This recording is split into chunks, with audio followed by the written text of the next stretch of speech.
आज का हमारा टॉपिक है class 9 physics chapter 8 thermal properties of matter.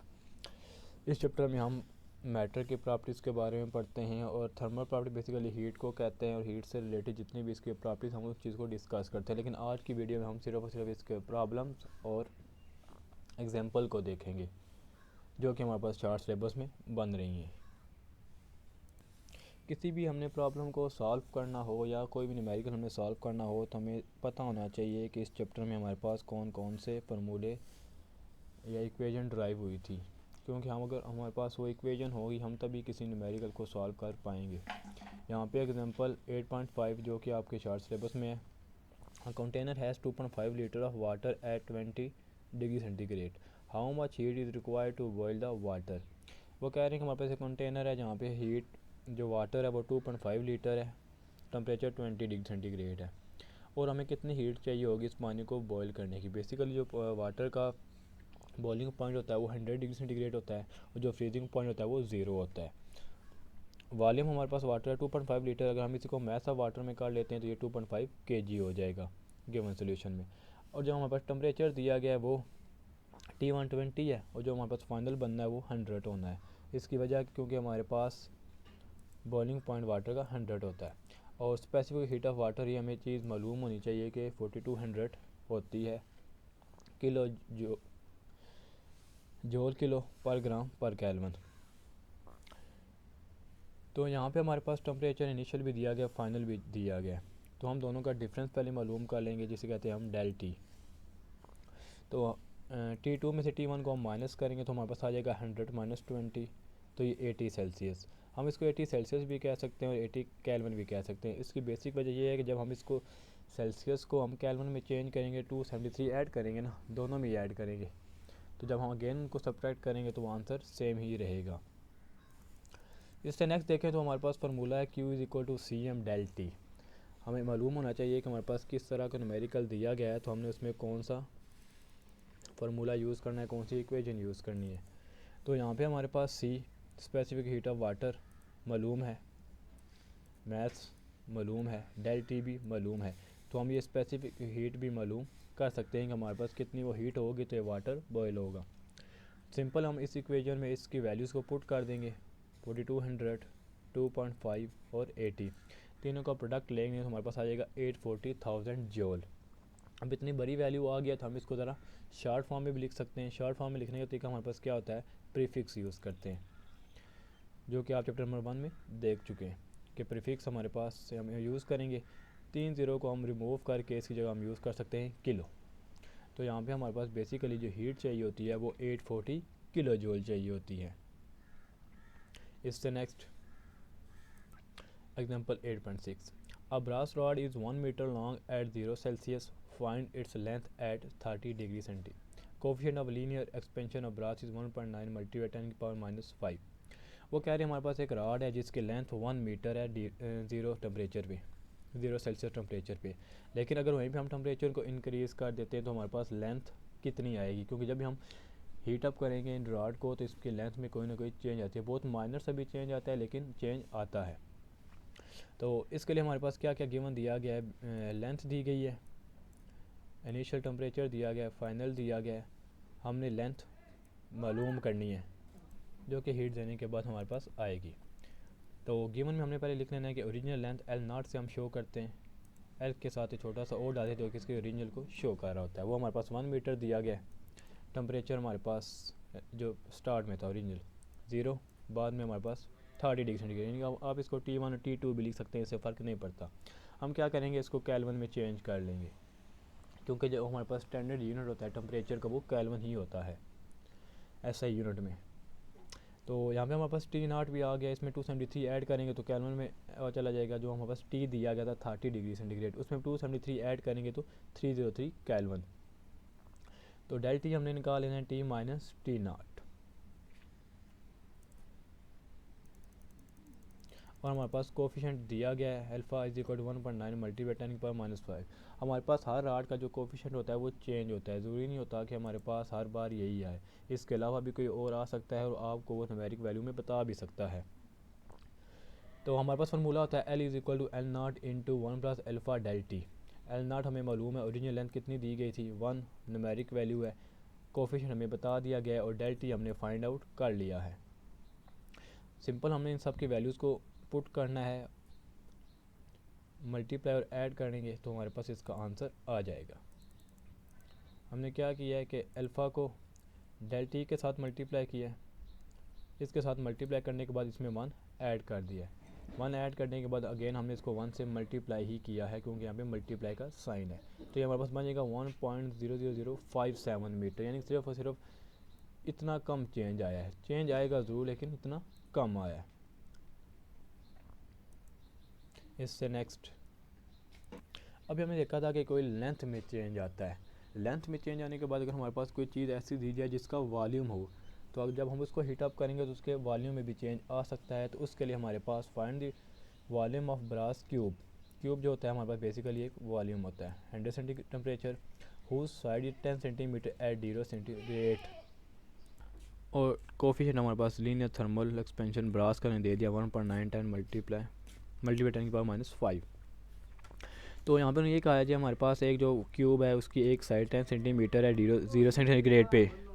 तो हमने ये बताना है कि हमारे पास अगर 100 टेम्परेचर चला जाए तो उसके क्यूब में कितने वॉल्यूम में चेंज आएगा।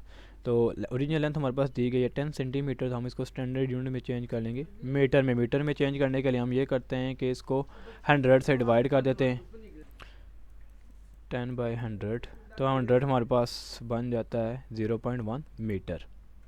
ये हमारे पास लेंथ आ गई। लेंथ के बाद हमने टेम्परेचर देख लेना है। तो टेम्परेचर हमारे पास पहले 0 था और बाद में 100, तो 273 इसमें ऐड करके इसको केल्विन में चेंज कर देंगे दोनों टेम्परेचर्स को, जो हमारे पास इनिशियल था जो फाइनल था। इनिशियल और फाइनल मालूम करने के बाद हमने दोनों का चेंज मालूम करना होता है। चेंज मालूम करने के बाद डेल टी कोफिशिएंट दे दिया है, लेकिन अब यहाँ पे जब हम वॉल्यूम की बात कर रहे हैं ना तो यहाँ पे हम बीटा यूज़ करेंगे। तो बीटा हमारे पास होता है इक्वल टू 3 अल्फ़ा। जो हम लेंथ मालूम कर रहे थे ना वहाँ पे जस्ट हमने अल्फ़ा फाइंड आउट किया था, लेकिन इस बार अब हमारे पास वॉल्यूम की बात हो रही है ना, तो वॉल्यूम के लिए हमारे पास beta is equal to 3 alpha. जो भी हमारे पास कोफिशिएंट दिया जाएगा उसको हम 3 से मल्टीप्लाई कर देंगे। 3 से मल्टीप्लाई करने के बाद देखें हम वॉल्यूम की बात कर रहे हैं। वॉल्यूम हमेशा हमारे पास होता है क्यूब में, यानी कि हमारे पास लेंथ जो होती है वो मीटर में होती है, एरिया जो होता है वो मीटर स्क्वायर में होता है, लेकिन जो वॉल्यूम होता है वो मीटर क्यूब में होता है।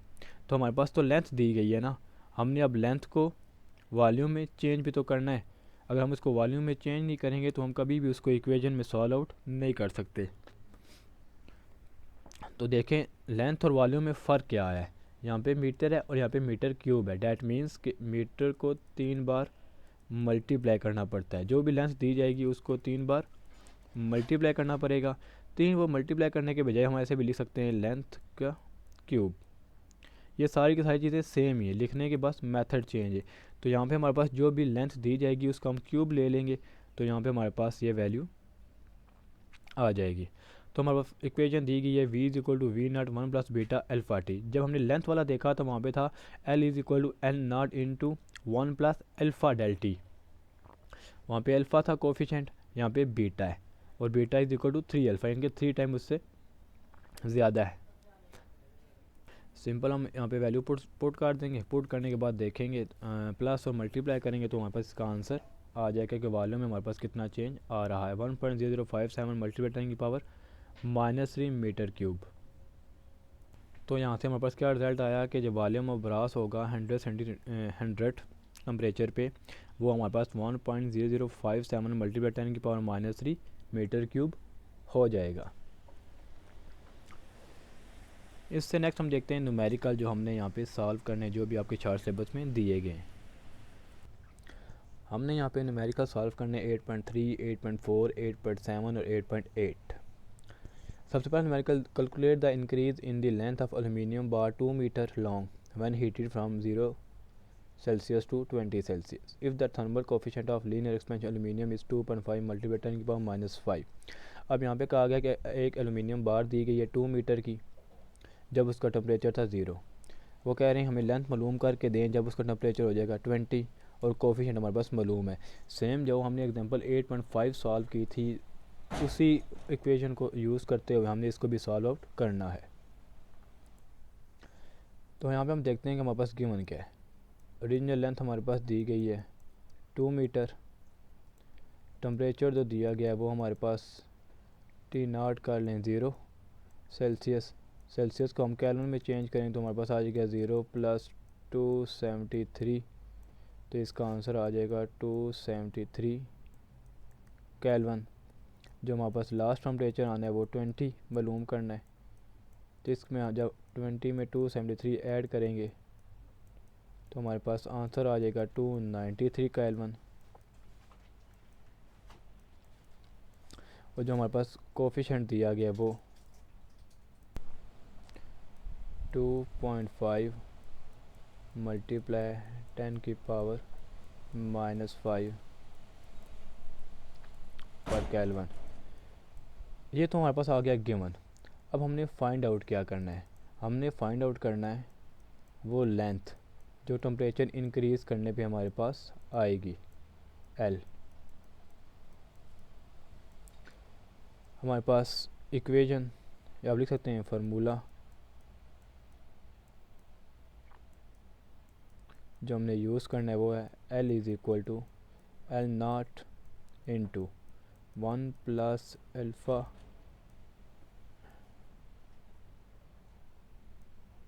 del T। अब हमारे पास L0 मालूम है, अल्फ़ा भी मालूम है, लेकिन del T मालूम नहीं है। तो हम del T फाइंड आउट करेंगे। तो उसके लिए हमारे पास क्या होता है, del T = T - T0। तो ये हमारे पास 293 - 273। तो इसका आंसर हमारे पास आ जाएगा 20 केल्विन। अब हमारे पास सारी की सारी वैल्यूज़ फाइंड आउट हो गई हैं। सिंपल इसको हमने फार्मूले में पुट कर देना है। तो हमारे पास आ जाएगा L = L0 क्या दिया गया है 2, 1 + अल्फ़ा हमारे पास है 0.5 × 10⁻⁻5 और ये मल्टीप्लाई किससे हो रहा है 20 से। जब हम इस सारे के सारे को मल्टीप्लाई कर लेंगे तो हमारे पास आंसर आ जाएगा L = 2.001 मीटर आ जाएगा।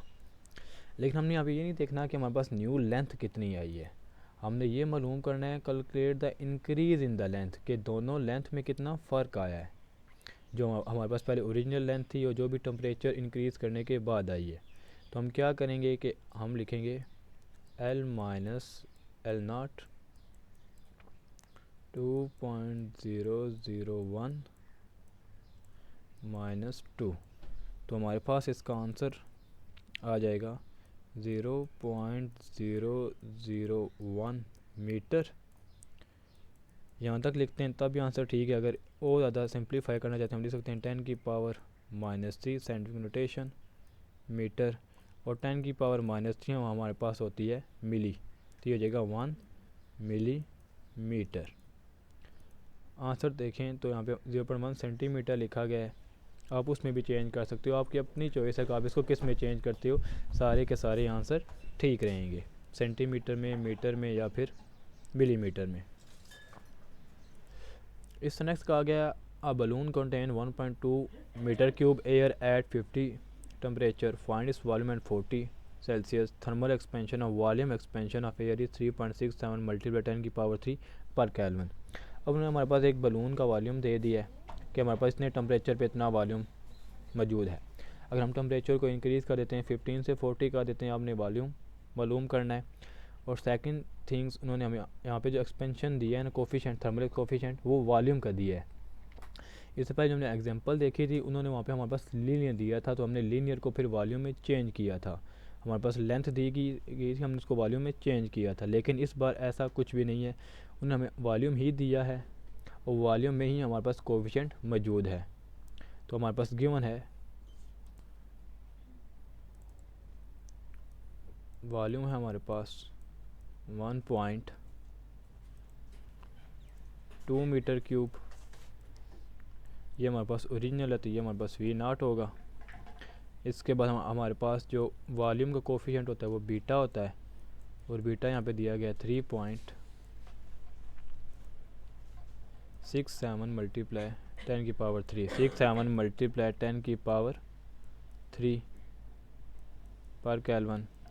यहाँ पे जो टेम्परेचर टी इनिशियल दिया गया है उस 15 है सेल्सियस, हम उसको चेंज कर लेंगे केल्विन में, तो 273 इसमें ऐड करेंगे तो ये हमारे पास आ जाएगा 288 केल्विन। जो लास्ट वाल्यूम हमने मालूम करना है, आप इसे T1 T2 भी कह सकते हैं, T0 और जस्ट T भी कह सकते हैं, आपकी अपनी मर्ज़ी, आप कोई भी नोटेशन इसमें यूज़ कर सकते हैं। तो वो हमारे पास 40 है, 40 सेल्सियस। तो 40 सेल्सियस में हम जब 273 ऐड करेंगे, 40 प्लस 273 इज़ इक्वल टू हमारे पास आ जाएगा 313 केल्विन। ये हमारे पास गिवन था, हमने मालूम क्या करना, वॉल्यूम, और हमारे पास फार्मूला होता है V is equal to V nought 1 plus beta del T. अब यहाँ पे हमारे पास बीटा मालूम है, V नॉट मालूम है, हमें डेल टी मालूम करना है। तो डेल टी हम मालूम कर लेते हैं कि हमारे पास डेल टी दिया जाता है, del T is equal to T minus T nought minus 288। तो हमारे पास इसकी वैल्यू आ जाएगी 25 और साथ में यूनिट केल्विन। डेल टी भी आ गया, तो अब हमने जस्ट वैल्यू पुट करनी है इक्वेशन में। V is equal to V nought है हमारे पास 1.2 1 प्लस, और हमारे पास जो कोफिशिएंट दिया गया वॉल्यूम का 3.67 मल्टीप्लाई 10 की पावर 3 और डेल टी की वैल्यू हमारे पास आई है 25। सिंपल आप इसको कैलकुलेटर में लिखेंगे, सॉल्व करेंगे तो हमारे पास वॉल्यूम आ जाएगा 1.308 मीटर क्यूब। अब हम इसको बहुत ही स्पेसिफिक या बहुत ही राउंड ऑफ करके लिखना चाहते हैं, इसको लिख सकते हैं 1.3 मीटर क्यूब। तो इस तरीके से हमने वॉल्यूम भी फाइंड आउट कर लिया। How much ice will melt by 50,000 joule of heat, latent heat of fusion of ice is equal to this one. यानी कि यहाँ पे पूछा गया है कि हमारे पास अगर एक आइस है, उसको इतना हीट दी जाए, इतनी हीट दी जाती है और आइस का लेटेंट हीट ऑफ फ्यूजन ये वैल्यू दी गई है, तो आप बताएं कि हमारे पास कितनी आइस यहाँ पे मेल्ट हो सकती है। तो इस चीज़ को डिस्कस करते हैं। हमारे पास गिवन क्या दिया गया है। सबसे पहले तो हमारे पास हीट दी गई है,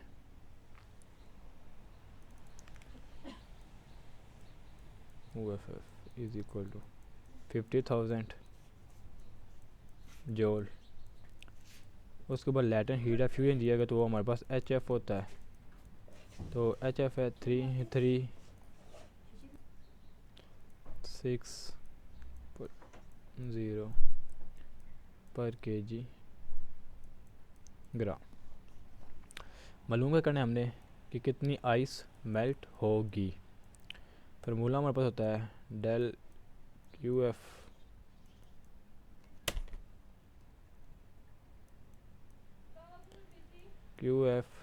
is equal to M del HF। अब यहाँ पे हमारे पास QF और HF दिया गया, हमने M मालूम करना है, तो आ जाएगा M is equal to QF divided by HF। तो यहाँ पर देखें तो हमारे पास QF दिया गया है 50,000 डिवाइडेड बाय 36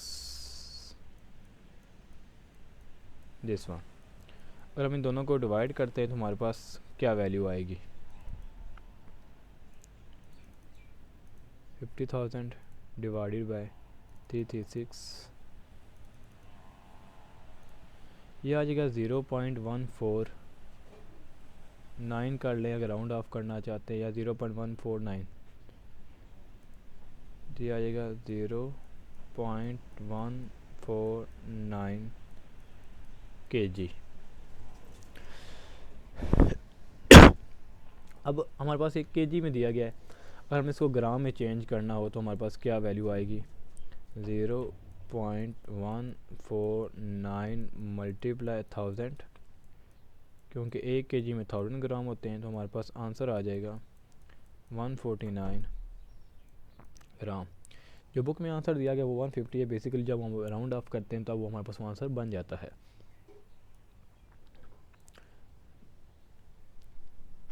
इससे नेक्स्ट कहा गया है, find the quantity of heat needed to melt 100 gram of ice at -10 into water at 10 centigrade.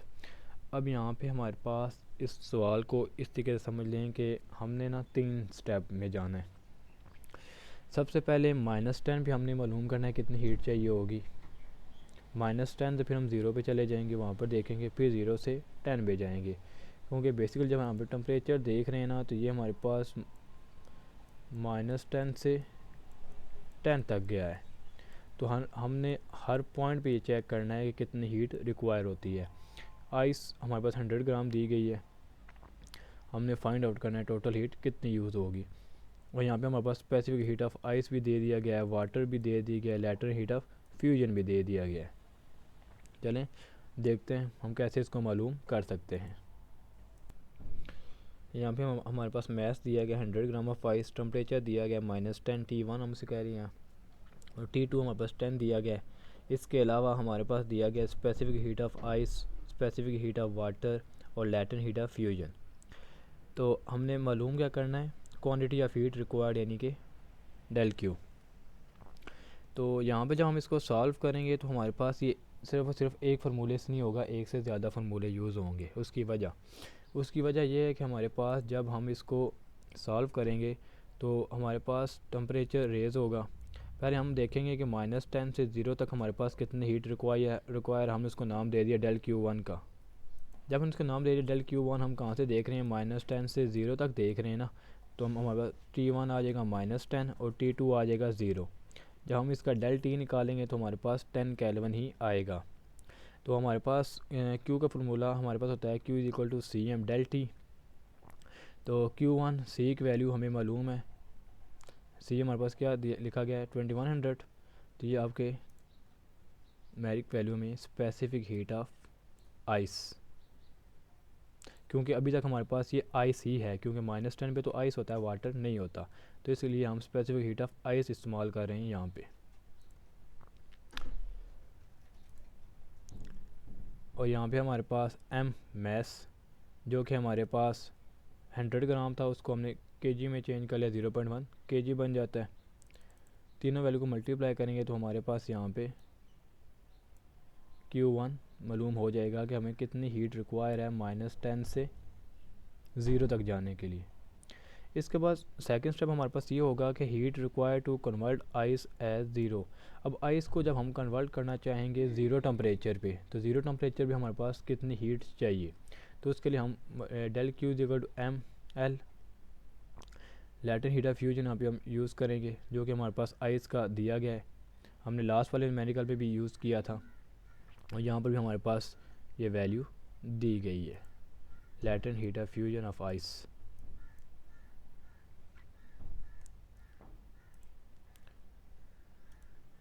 तो del Q = 0.1 multiply this value, इन दोनों को मल्टीप्लाई करेंगे तो हमारे पास Q2 भी आ जाएगा। इसके बाद अब हमारे पास टेम्परेचर आ जाता है 0 से 10 तक। तो यहाँ पे T1 0, T2 10, दोनों का डेल T निकाल लेंगे तो हमारे पास वैल्यू आ जाएगी 10 केल्विन। यहाँ पर भी हम यही फार्मूला यूज़ करेंगे, del Q = CM del T। C हमारे पास वैल्यू होती है स्पेसिफिक हीट ऑफ वाटर। अब क्योंकि हमारे पास टेम्परेचर 0 से 10 में चेंज हो गया, तो इस वजह से जो आइस थी वो वाटर में चेंज हो गया, तो इसलिए हम उसका जो स्पेसिफिक हीट है वो भी चेंज कर देंगे, आइस वाला यूज़ नहीं करेंगे, वाटर वाला यूज़ करेंगे। तो इसकी वैल्यू 4200 है, और हमारे पास मैथ ऑफ आइस 0.1 है और टेम्परेचर 10 केल्विन है। तीनों को हम मल्टीप्लाई करेंगे तो हमारे पास 4200 जूल आ जाएगा। यानी हमने -10 से लेकर 10 टेम्परेचर तक सारी की सारी सिचुएशन में मालूम कर ली कि हर पॉइंट पे हमारे पास कितनी हीट रिक्वायर्ड है। जब हमने तीनों की तीनों हीट फाइंड आउट कर ली तो इसके बाद हम ये करेंगे, तीनों हीट्स को आपस में ऐड कर लेंगे।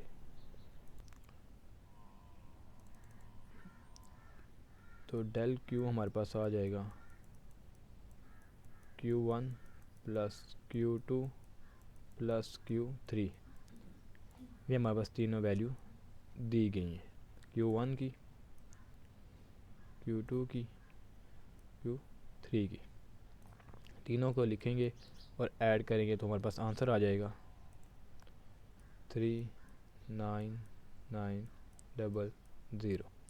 कैलकुलेटर पे करके देखना चाहते हैं तो देख सकते हैं कि हमारे पास Q1 था 2100 प्लस Q2 था और Q3 था 4200। यही वैल्यू हमारे पास आ गई है और इसके साथ यूनिट होगा हमारे पास जूल। तो आज की वीडियो में हमने डिस्कस किया कि हमारे पास कौन कौन से शार्ट सिलेबस में एग्जांपल्स हैं और कौन कौन से चैप्टर 8 के न्यूमेरिकल शार्ट सिलेबस में मौजूद हैं। Thank you.